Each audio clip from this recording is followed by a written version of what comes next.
ನಮಸ್ಕಾರ, welcome to my channel. ಇವತ್ತು ಏನಪ್ಪ ಸ್ಪೆಷಲ್ಲು ಅಂದರೆ ಇದು ಸೌದಿಯಲ್ಲಿ ಸಿಗೋ ಅಂಥದ್ದು ಸಾಲ್ಮೋನ್. ಅಂದರೆ ಇಲ್ಲಿ ಸೌದಿಯಲ್ಲಿ ಮಾತ್ರ ಸಿಗೋಂಥ ಮೀನು ಇದು, ಕೆಂಪು ಸಮುದ್ರದಲ್ಲಿ. ಇದು ಹಾರ್ಟಿಗೆ ತುಂಬ ಒಳ್ಳೆಯದು. ಇದು ಕಾಸ್ಟ್ಲಿ ಅಂದರೆ ಒಂದು ಕೆ ಜಿಗೆ 80 ರಿಯಲ್ ಅಂತ ಇದೆ. 80 ರಿಯಲ್ ಅಂದರೆ ಇಂಡಿಯಾದು 3,500-2,500 ರೂಪಾಯಿ ದುಡ್ಡಾಗುತ್ತೆ. ಇದು ತುಂಬ ಟೇಸ್ಟು. ಇದು ಇವತ್ತು ಹೆಂಗೆ ಸಾರು ಮಾಡ್ತಾರೆ ಅನ್ನೋದನ್ನ ನಾನು ರೆಸಿಪಿನ ಶೇರ್ ಮಾಡ್ತೀನಿ. Watch and C. ಓಕೆ, ಇಷ್ಟು ಫ್ರೀಸರ್ಗೆ ಇಟ್ಟಿದ್ದೆ. ಫಸ್ಟ್ ಇದನ್ನ ತೆಗೆದುಬಿಟ್ಟು ಚೆನ್ನಾಗಿ ತೊಳ್ಕೊಳ್ಳೋಣ. ನಾನಿಲ್ಲಿ ಒಂದು ಅರ್ಧ ಕೆ ಜಿಯಷ್ಟು ಮೀನು ತೊಗೊಂಡಿದ್ದೀನಿ. ಇದಕ್ಕೆ ತುಂಬ ಕಾಸ್ಟ್ಲಿ, ಹಾಗಾಗಿ ಇದು ಅದ್ರ ತಲೆ ಸೇರಿಸಿ ತೊಗೊಂಡಿದ್ದೀನಿ. ನೋಡೋಣ ಇವತ್ತು ಏನು ಸ್ಪೆಷಲ್ ಆಗಿ ಮಾಡ್ಬೋದು ಅಂತ. ನಾವು ಇಷ್ಟು ತವೆ ಕಾಯ್ಸಕ್ಕೆ ಇಟ್ಬಿಟ್ಟು ಅದಕ್ಕೆ ಒಂದು ಸ್ವಲ್ಪ ಎಣ್ಣೆ ಹಾಕಿ, ಎಣ್ಣೆ ಒಂದು ಸ್ವಲ್ಪ ಕುದೀಲಿ. ಓಕೆ, ಕಾದಿದೆ. ಫಸ್ಟು ನೀವು ಬೆಳ್ಳುಳ್ಳಿನ ಈ ಥರ ಸ್ಲೈಸ್ ಮಾಡಿಕೊಂಡು ಬೆಳ್ಳುಳ್ಳಿನ ಎಣ್ಣೆಗೆ ಹಾಕಿ. ಮೀನು ಸಾರಿಗೆ ಬೆಳ್ಳುಳ್ಳಿನ ಯಾವತ್ತೂ ಅರ್ಧ ಹಾಕ್ಬಾರ್ದು. ಈ ಥರ ಸ್ಲೈಸ್ ಮಾಡಿ ಹಾಕಿದ್ರೆ ತುಂಬ ಟೇಸ್ಟಾಗಿರುತ್ತೆ. ಈರುಳ್ಳಿ ಹಾಕಿ. ಈರುಳ್ಳಿನ ಅಷ್ಟು ಜಾಸ್ತಿ ತೊಗೋಬೇಡಿ, ಮೀನು ಸಾರಿಗೆ ಸಿಹಿ ಬರುತ್ತೆ. ಒಂದೆರಡು ಈರುಳ್ಳಿ ಸಾಕು ಒಂದು ಕೆ ಜಿಗೆ. ಈ ಎಣ್ಣೆ ಜೊತೆನೇ ಸ್ವಲ್ಪ ಸಾಂಬಾರು ಸೊಪ್ಪನ್ನ ಕುಯ್ಕೊಂಡು ಹಾಕಿ, ಅವಾಗ ಎಣ್ಣೆಲಿ ಒಳ್ಳೆ ಸ್ಮೆಲ್ ಬರುತ್ತೆ. ಕರ್ಬೇವಿನ ಸೊಪ್ಪು ಇಲ್ಲಿ ಸಿಗಲ್ಲ ಅಂದ್ಬಿಟ್ಟು ನಾನು ಊರಿಂದ ಗಿಡ ತಂದುಬಿಟ್ಟು ನೆಟ್ಬಿಟ್ಟು ಅದರಲ್ಲಿ ಬೆಳೆದಿರೋ ಅಂಥದ್ದು, ತುಂಬ ಚಿಕ್ಕದು. ಬಟ್ ಕುಯ್ದುಬಿಟ್ಟು ಇವತ್ತು ಮೀನು ಸಾರಿಗೆ ಹಾಕ್ತಾಯಿದ್ದೀನಿ. ಈಗ ಕರಿಬೇವಿನ ಸೊಪ್ಪು ಹಾಕೋದ್ರಿಂದ ತುಂಬ ಟೇಸ್ಟ್ ಬರುತ್ತೆ ಮೀನಿನ ಸಾರು. Okay, chalk.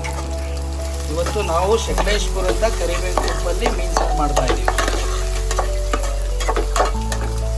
ಇಲ್ಲಿ ಟೊಮೊಟೊ ಹಣ್ಣು ಪೇಸ್ಟ್ ಮಾಡ್ಕೋತೀನಿ. ಮೀನು ಸಾರಿಗೆ ಟೊಮೊಟೊ ಪೇಸ್ಟ್ ಮಾಡ್ಕೊಳ್ಳೋದ್ರಿಂದ ತುಂಬ ಚೆನ್ನಾಗಾಗುತ್ತೆ. ಅದೇ ಮಿಕ್ಸರಿಗೆ ಸ್ವಲ್ಪ ಅರಶಿನ ಹಾಕೋತೀನಿ. ಆಮೇಲೆ ಮೆಣಸಿನ ಪುಡಿ, ರೆಡ್ ಚಿಲ್ಲಿ ಹಾಕಿ ಕಲರ್ ಚೆನ್ನಾಗಿ ಬರುತ್ತೆ. ಇದೆಲ್ಲ ಮಿಕ್ಸಿಲೇ ಅರಿದೆ. ಎರಡೇ ಹಾಕೋದು, ಅರಶಿನ ಮತ್ತು ರೆಡ್ ಚಿಲ್ಲಿ, ಬೇರೆ ಏನೂ ಹಾಕಲ್ಲ. ಸ್ವಲ್ಪ ಹುಳಿ ಹಾಕ್ಕೊಂಡಿದ್ದೀನಿ. ಹುಳಿ ಮೀನು ಸಾರಿಗೆ ಹುಳಿ ಇರೋದ್ರಿಂದ ತುಂಬ ರುಚಿಯಾಗುತ್ತೆ. ಅದಕ್ಕೆ ನಾನು ಹುಳಿನ ಮಿಕ್ಸಿಗೆ ಹಾಕ್ಬಿಟ್ಟು ರುಬ್ತೀನಿ. ಓಕೆನಾ?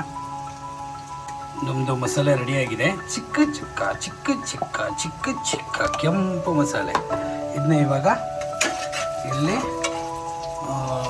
ರೋಸ್ಟ್ ಆಗಿರೋಂಥ ಈರುಳ್ಳಿ ಮತ್ತು ಮಸಾಲೆ ಜೊತೆ ಇದನ್ನ ಆ್ಯಡ್ ಮಾಡಿ.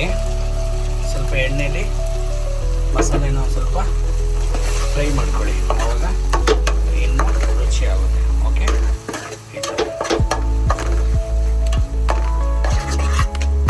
ಆಮೇಲೆ ಮಿಕ್ಸಿಗೆ ಸ್ವಲ್ಪ ನೀರು ಹಾಕಿ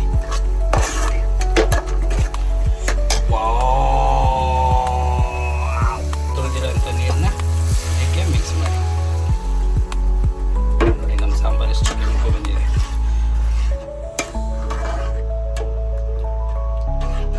ಸಾಸ ಉಪ್ಪು ಸೇರಿಸಿ ಅದಕ್ಕೆ ರುಚಿಗೆ ತಕ್ಕಷ್ಟು ಉಪ್ಪು ನೋಡ್ಕೊಂಡು ಹಾಕಿ. ಸಾರು ಕುದೀತಾ ಇದೆ. ಕುದಿಬೇಕಾದ್ರೆ ನೀವು ಕುದೀತಿರೋ ಮಸಾಲೆಗೆ ನಾವು ತೊಗೊಂಡಿರೋಂಥ ಮೀನು ಹಾಕೋಣ. ಮೀನು ಹಾಕಿ ಲೈಟಾಗಿ ಮಿಕ್ಸ್ ಮಾಡಿ. ಓಕೆ,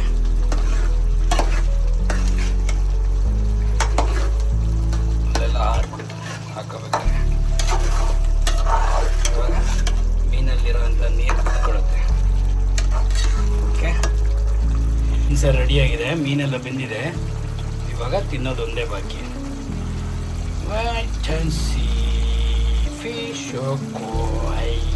ಇವತ್ತು ಊಟಕ್ಕೆ 2 ಥರದ ರೊಟ್ಟಿ ಇದೆ. ಒಂದು ಚಪಾತಿ ಇದೆ, ಒಂದು ಕುಬ್ಬಸ್ ಇದೆ. ಫಿಶ್ಶು ರೆಡಿಯಾಗಿದೆ.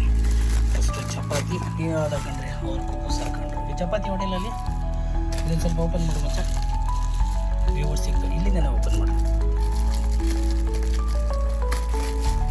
ಜೋಳದ ರೊಟ್ಟಿ. ಇದು ಜೋಳದ ರೊಟ್ಟಿ. ಇದು ಜೋಳದ ರೊಟ್ಟಿ, ಒಂದು ಇಡೀ ರೊಟ್ಟಿ ಜೋಳದ ರೊಟ್ಟಿ ತೆಳ್ಳಗೆ. ಇದು ಕುಬ್ಬಸ್ಸು, ಸೌದಿಯಲ್ಲಿ ಹೇರಳವಾಗಿ ಸಿಗೋದು ಗೋದಾಮು. ಇವಾಗ ಸಾರು ಹಾಕ್ಕೊಂಡು, ನನಗೆ ಮೀನಿನ ತಲೆ ಅಂದರೆ ನಂಗೆ ಸಖತ್ ಇಷ್ಟ. ಮೀನಿನ ತಲೆ ಇದ್ರ ಮೇಲೆ ಹಾಕ್ಕೊಂಡು ಮಚ್ಚ ಹೆಂಗಾಗಿದೆ? ಒಳ್ಳೆ ಆಗಿದೆಯಾ? ಇವರು ಮಂಗಳೂರಿನವರು, ಒಳ್ಳೆ ಆಗಿದೆ ಅಂತೆ. Okay, bye bye, take care, love you all.